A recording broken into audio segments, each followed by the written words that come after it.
Hi students, ഇതാണ് നിങ്ങളുടെ text ബുക്കിലെ ഏറ്റവും last chapter 9 ethics and social responsibility. ഇതിൻ്റെ ഇൻട്രൊഡക്ഷനാണ് ഇന്നലെ മിസ് തന്നത്. ഇതാണ് മോഡ്യൂൾ 5. ചാപ്റ്റർ ഇതാണ് എത്തിക്സ് ആൻഡ് സോഷ്യൽ റെസ്പോൺസിബിലിറ്റി. അപ്പോൾ എത്തിക്സ് എന്താണെന്നല്ല നമ്മൾ കണ്ടതാണ്. It is the difference between what is right and wrong. ഒരു human conduct, human character decide ചെയ്യുന്നത് നമ്മുടെ എത്തിക്സ് പ്രകാരമാണ്. നമ്മുടെ എത്തിക്സ് ആണ് നമ്മളുടെ ക്യാരക്ടർ. അപ്പോൾ ഓരോ വ്യക്തിയുടെയും പെരുമാറ്റം എന്ത് പ്രകാരം ഇരിക്കും? അയാളുടെ എത്തിക്സും വാല്യൂവും പ്രകാരം ഇരിക്കും. So ethics are code of values and principles that govern the action of a person or a group of people regarding what is right. ചിലപ്പോൾ നമുക്ക് കാണാം, ഒരു ഗ്രൂപ്പ് ഓഫ് ആൾക്കാർ, ഒരു പ്രത്യേക സ്ഥലത്ത് താമസിക്കുന്ന ആൾക്കാർക്ക് ഒരു പ്രത്യേക സ്വഭാവമായിരിക്കും. നമ്മളതിനെ കൾച്ചർ എന്നൊക്കെയും പറയും. ആ കൾച്ചർ ഫോം ചെയ്യുന്ന എങ്ങനെയാണ്? അവരുടെ വിശ്വാസങ്ങളും അവരുടെ റിലീജിയസ് ബിലീഫും അവരുടെ സംസ്കാരം ഒക്കെ കൂടിയിട്ടാണ് അവരുടെ കൾച്ചർ ഫോം ചെയ്യുന്നത്. അതേപോലെ തന്നെ അവരുടെ എത്തിക്കൽ വാല്യൂസും കൂടിയിട്ടാണ് അവരുടെ ക്യാരക്ടർ ഫോർമേഷൻ ഉണ്ടാവുന്നത്. Business ethics, also known as corporate ethics, is A form of applied ethics or professional ethics that examine ethical principles and moral or ethical problems that arise in business environment. നമ്മൾ മനസ്സിലാക്കേണ്ട ഒരു കാര്യം എന്താ വെച്ചാൽ, ഈ ethics എന്ന് പറയുന്നത് ജീവിതത്തിലുടനീളവും ലോകത്തിലെ എല്ലാ തലത്തിലും നമ്മൾ ഫോളോ ചെയ്യേണ്ട ഒരു കാര്യമാണ് എത്തിക്സ്. അത് ബിസിനസ്സിലാണെങ്കിൽ ബിസിനസ്സിൽ വേണം, ഇൻഡസ്ട്രി ആണെങ്കിൽ ഇൻഡസ്ട്രി വേണം, എഗ്രികൾച്ചർ ആണെങ്കിൽ എഗ്രികൾച്ചർ വേണം, എല്ലായിടത്തും എന്ത് വേണം? എത്തിക്സ് വേണം. അപ്പോൾ ബിസിനസ്സിൽ അത് വളരെ അത്യാവശ്യമാണ് എത്തിക്സ് ഉണ്ടാവുക എന്നുള്ളത്. ഇപ്പം നമുക്കറിയാം അല്ലേ, നമ്മൾ അമിതമായി രാസവളം ഉപയോഗിച്ച സാധനം നമ്മൾ ഉപയോഗിക്കില്ല, കീടനാശിനി ഉപയോഗിച്ച സാധനം. അപ്പോൾ അതൊക്കെ എന്താ, നമ്മുടെ എത്തിക്സിൻ്റെ ഭാഗമായിട്ടാണ് നമ്മൾ അത്തരം സാധനമാണ് ഉപയോഗിക്കുന്നത് എന്നുള്ളത്. മറ്റുള്ളവരുടെ ജീവന് എന്ത് അപകടം വന്നാലും എനിക്ക് കുഴപ്പമില്ല, എനിക്ക് കാശുണ്ടായാൽ മതിയുള്ള ചിന്തയോ അല്ലെങ്കിൽ ആറ്റിറ്റ്യൂഡാണ് എനിക്കുള്ളതെങ്കിൽ ഞാൻ അതിൽ മാക്സിമം വിഷം ചേർക്കാൻ ശ്രമിക്കും. അപ്പം എല്ലായിടത്തും എത്തിക്സ് അത്യാവശ്യമാണ്. ബിസിനസ് എത്തിക്സ് പറഞ്ഞാൽ എന്താ? It is the form of applied ethics or professional ethics that examine ethical principles and moral or ethical problems that arise in business environment. ഒരു ബിസിനസ് എൻവയോൺമെൻറ്റിൽ നിങ്ങൾ എന്താണോ ഫോളോ ചെയ്യുന്നത്, നിങ്ങളുടെ എത്തിക്സ് ആണോ പ്രൊഫഷണൽ എത്തിക്സ് ആണോ എന്താണോ ഫോളോ ചെയ്യുന്നത്, ആ ബിസിനസ് എൻവയോൺമെൻറ്റിലാണ് അത് അപ്ലൈ ചെയ്യുന്നെങ്കിൽ നമുക്ക് അതിന് എന്ത് പറയാം? ബിസിനസ് എത്തിക്സ് എന്ന് പറയാം. Ethical behaviour and corporate social responsibility can bring significant benefit to a business. രണ്ട് കാര്യങ്ങൾ നിങ്ങളുടെ ബിസിനസ്സിൽ നിങ്ങൾ ഉപയോഗിക്കുകയാണെങ്കിൽ അതിൻ്റെ ബെനിഫിറ്റ് ബിസിനസ്സിന് ഉണ്ടാവും, അതിൻ്റെ എംപ്ലോയർക്ക് ഉണ്ടാവും, അതിൽ വർക്ക് ചെയ്യുന്ന എംപ്ലോയീസിന് ഉണ്ടാവും, കസ്റ്റമേഴ്സ് ഉണ്ടാവും, എല്ലാവർക്കും ഉണ്ടാവും. ഏതാ രണ്ട് കാര്യങ്ങൾ? ഒന്ന് എത്തിക്കൽ ബിഹേവിയർ ആണ്, രണ്ടാമത്തെ കോർപ്പറേറ്റ് സോഷ്യൽ റെസ്പോൺസിബിലിറ്റി. ഈ വാക്ക് നിങ്ങൾ പലയിടത്തും ചിലപ്പോൾ മുമ്പ് കേട്ടിട്ടുണ്ടാവും. എത്തിക്കൽ ബിഹേവിയർ അറിയാം, ബിസിനസ്സിലുള്ള നല്ല പെരുമാറ്റം എത്തിക്കൽ ബിഹേവിയർ. കോർപ്പറേറ്റ് സോഷ്യൽ റെസ്പോൺസിബിലിറ്റി അല്ലെങ്കിൽ CSR എന്ന് പറഞ്ഞു കഴിഞ്ഞാൽ കുറച്ച് വർഷങ്ങളായിട്ട് നിർബന്ധിതമായിട്ട് കമ്പനികൾ അവരെ പ്രോഫിറ്റിൻ്റെ 2% കോർപ്പറേറ്റ് സോഷ്യൽ റെസ്പോൺസിബിലിറ്റിക്കായിട്ട് ചിലവാക്കണം എന്ന് പറയും. എന്താ social responsibility?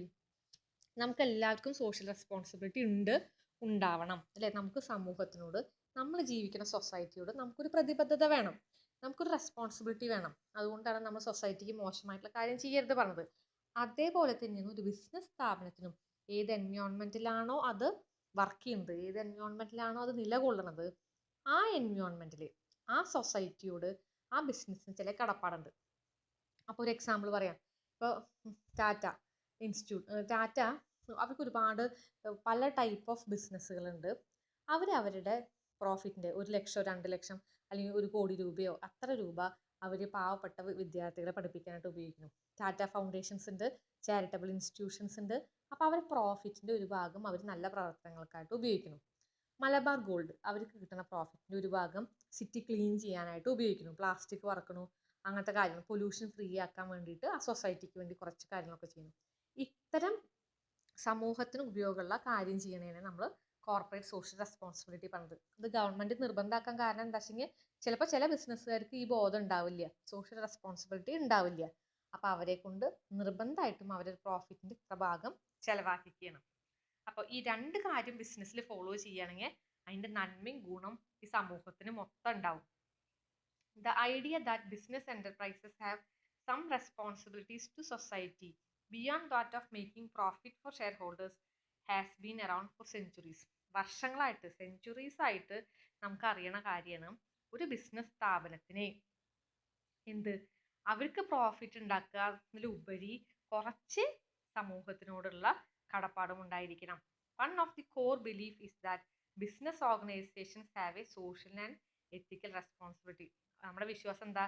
Business ഓർഗനൈസേഷൻസിന് social responsibility ഉണ്ട്, എത്തിക്കൽ റെസ്പോൺസിബിലിറ്റി ഉണ്ട്.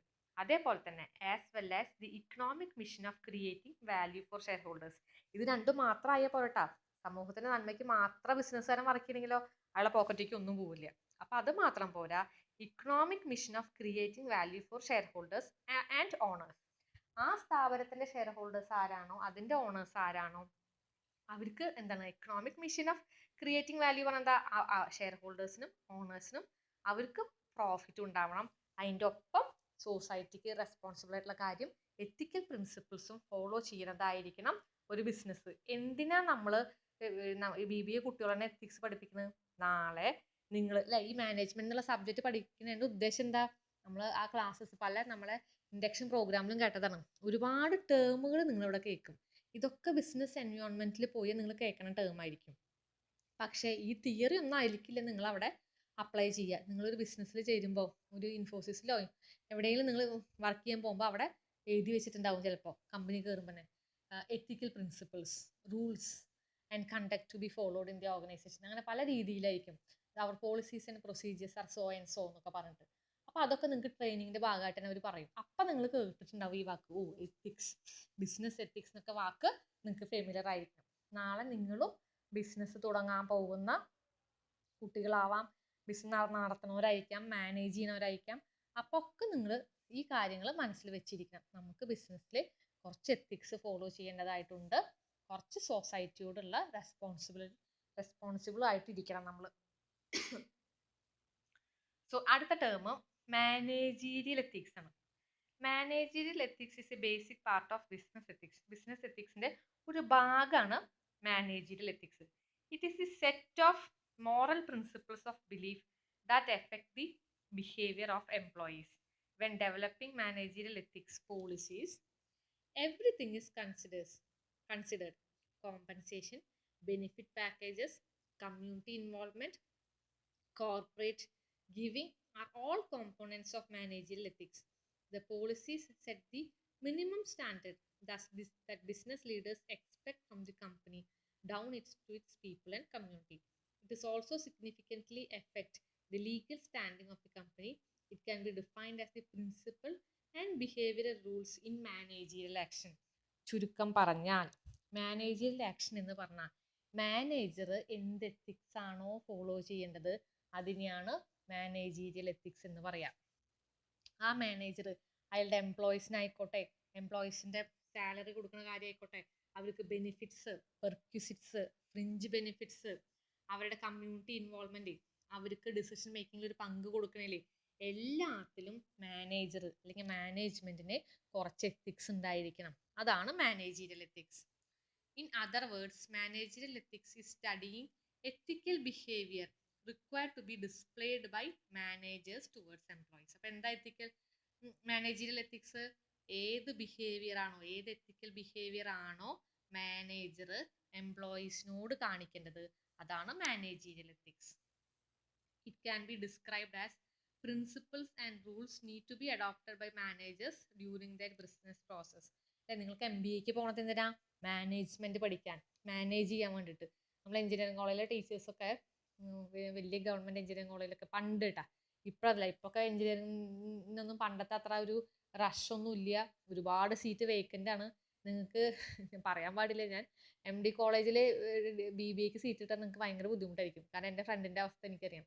75% മാർക്ക് ഉണ്ടെങ്കിലാണ് ഇവിടെ മാനേജ്മെന്റ് സീറ്റ് ആപ്ലിക്കേഷൻ ഫോം കൊടുക്കുള്ളൂ പറഞ്ഞു. പക്ഷേ എന്നിട്ട് ആ കുട്ടിക്ക് 62% മാർക്കുള്ളൂ. അവരുടെ അടുത്തുള്ള വളരെ ഫേമസ് ആയിട്ടുള്ള ഒരു എഞ്ചിനീയറിംഗ് കോളേജിൽ അവൻ സീറ്റ് വാങ്ങിച്ചു. So that is the situation. എഞ്ചിനീയറിംഗിന് നിങ്ങൾക്ക് സീറ്റ് കിട്ടാൻ എളുപ്പമാണ്. ഇപ്പോൾ ആർട്സ് ആൻഡ് സയൻസിലായി കൂടുതൽ റഷ്. അപ്പോൾ അപ്പം അതല്ല, ഒരു എഞ്ചിനീയറിംഗ് കോളേജിലെ സാറ് പറയാണ്, നിങ്ങൾ പണ്ട് കുറേ വർഷങ്ങൾക്ക് മുമ്പ് അപ്പോൾ മെഡിസിനും എഞ്ചിനീയറിംഗ് ഒക്കെ സീറ്റ് കിട്ടുന്ന കുട്ടികൾ വളരെ ഹെഡ് വെയിറ്റ് ആയിട്ടാണ് വരിക. ഭയങ്കര ഞങ്ങൾ സമൂഹത്തിൽ ഏറ്റവും പഠിക്കുന്ന കുട്ടികൾ, നല്ല മാർക്കുള്ള ഒരു സയൻസ് ഒക്കെ. അപ്പോൾ ഇവർ ഫസ്റ്റ് ക്ലാസ്സിൽ തന്നെ വന്നിരിക്കുമ്പോൾ സാറ് പറയൂത്രേ, നിങ്ങൾ അധികം അഹങ്കരിക്കൊന്നും വേണ്ട, എഞ്ചിനീയർമാരാവാൻ പോവാണ്, ഞങ്ങൾ ഈ ലോകം കൺസ്ട്രക്ട് ചെയ്യുന്നു എന്ന് പറയാൻ പോണ്ട. ഏറ്റവും വലിയ സബ്ജക്റ്റ് എന്ന് പറഞ്ഞാൽ അത് മാനേജ്മെന്റാ. കാരണം എന്താ വെച്ചെങ്കിൽ നമുക്ക് ലോകത്തിന് വളരെ കുറച്ച് എഞ്ചിനീയർമാരെ വേണ്ടു. പക്ഷെ ഏതൊരു സ്ഥാപനം മാനേജ് ചെയ്യാൻ ആര് വേണം? മാനേജർ വേണം. അപ്പോൾ മാനേജ്മെന്റ് എന്നുള്ളതാണ് നിങ്ങളുടെ എഞ്ചിനീയറിങ്ങിനെക്കാട്ടി ഒക്കെ ഒരുപക്ഷെ മുന്നിൽ നിൽക്കുന്ന ഒരു സബ്ജക്റ്റ് പറയും. അപ്പോൾ മാനേജ്മെന്റ് എന്ന് പറഞ്ഞു കഴിഞ്ഞാൽ അത്രയും വലിയൊരു ടേമാണ്. നമുക്ക് മറ്റുള്ളവരെ മാനേജ് ചെയ്യാൻ പറ്റണം. അതിനാണ് നിങ്ങൾ MBAക്കും കാര്യങ്ങൾക്കൊക്കെ പോകുന്നത്. അപ്പോൾ മാനേജർ എന്തൊക്കെ ബിഹേവിയർ ആണ് അയാൾ അഡോപ്റ്റ് ചെയ്യേണ്ടത്, അതാണ് managerial ethics. Managerial ethics include being fair, not getting involve in discrimination. ഒരിക്കലും എന്ത് ചെയ്യാൻ പാടില്ല ഒരു മാനേജർ? ഡിസ്ക്രിമിനേഷൻ, ആൺ പെൺ വ്യത്യാസം കാണിക്കാൻ പാടില്ല. റിലീജിയൻ അല്ലെങ്കിൽ കാസ്റ്റ്, ക്രീഡ്, താണ ജാതിക്കാരനാണ് അല്ലെ, ഇതൊക്കെ നമ്മൾ അറിഞ്ഞിരിക്കുന്ന കാര്യമാണ്. ഒരാളെയും ജാതിപ്പേര് വിളിച്ച് അഭിസംബോധന ചെയ്യാൻ പാടില്ല. പല വകുപ്പുകളും ചുമത്തി നിങ്ങളെല്ലാം ജയിലിൽ അടയ്ക്കാനുള്ള ഇന്നത്തെ കാലത്ത് എന്താ പറയാ നിയമം പോലും ഉണ്ട്. അപ്പോൾ ഡിസ്ക്രിമിനേഷൻ കാണിക്കരുത്. നമ്മൾ അടുത്ത് കണ്ടു, ഒരു പോലീസുകാരൻ ജാതിപ്പേര് വിളിച്ച് അപമാനിച്ചിട്ട് അയാൾ ആത്മഹത്യ ചെയ്തു. അപ്പൊ അങ്ങനത്തെ ഒന്നും അവസ്ഥ ഉണ്ടാവരുത്. അസൈനിങ് അതോറിറ്റീസ് ആൻഡ് റെസ്പോൺസിബിലിറ്റി, അതുപോലെ മാനേജർ ഒരു ഡിസ്ക്രിമിനേഷനും കാണിക്കരുത്. ജോലി കൊടുക്കുന്ന സമയത്ത് ഒരാൾക്ക് അതോറിറ്റി കൊടുക്കുമ്പോഴും റെസ്പോൺസിബിലിറ്റി കൊടുക്കുക, സാലറി കൊടുക്കുക, respect for privacy, maintaining safe and sanitary business environment. ഈ കാര്യത്തിലൊന്നും ഡിസ്ക്രിമിനേഷൻ കാണിക്കരുത്. വളരെ നീതിപൂർവം മാത്രമേ കാര്യങ്ങൾ ചെയ്യാൻ പാടുള്ളൂ. Managerial ethics is just about decision what is right and proper and just in connection with other people.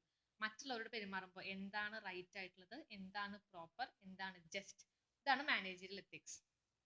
It is also about maintaining relationship between customers, suppliers, stock holders and subordinates on other side. ഒരു manager ആരൊക്കെ ആയിട്ട് relationship maintain ചെയ്യണം?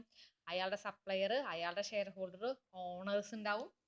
അതേപോലെ തന്നെ അപ്പുറത്തെ സൈഡിൽ customers ഉണ്ടാവും, government officials ഉണ്ടാവും, ബാങ്കുകൾ ഉണ്ടാവും, ആ എൻവയോൺമെന്റ് സൊസൈറ്റി ഉണ്ടാവും. ഇവരൊക്കെ ആയിട്ട് നല്ല ബന്ധം പുലർത്താൻ പറ്റുന്ന ആൾ മാത്രമേ ആ ഒരു പോസ്റ്റിലേക്ക് പോയിട്ട് കാര്യമുള്ളൂ. Companies that incorporate a set of managerial ethics or guidelines create a clear path for managers to reference during tough decision making scenarios. അത്ര മതി. Managerial ethics is a set of principles and rules stated by top level management. It defines what is right and what is wrong in an organization. നമുക്കറിയാം ethics പറഞ്ഞാൽ തന്നെ എന്താണ്, what is the difference between what is right and wrong, അത് തന്നെയാണ് managerial ethics. Then ഇന്ന് എനിക്ക് ഇത്ര മതി എന്നാണ് തോന്നുന്നത്. നെക്സ്റ്റ് ഡേ നമ്മൾ കുറച്ചും കൂടി ക്വിക്ക് ആയിട്ട് പോവാം.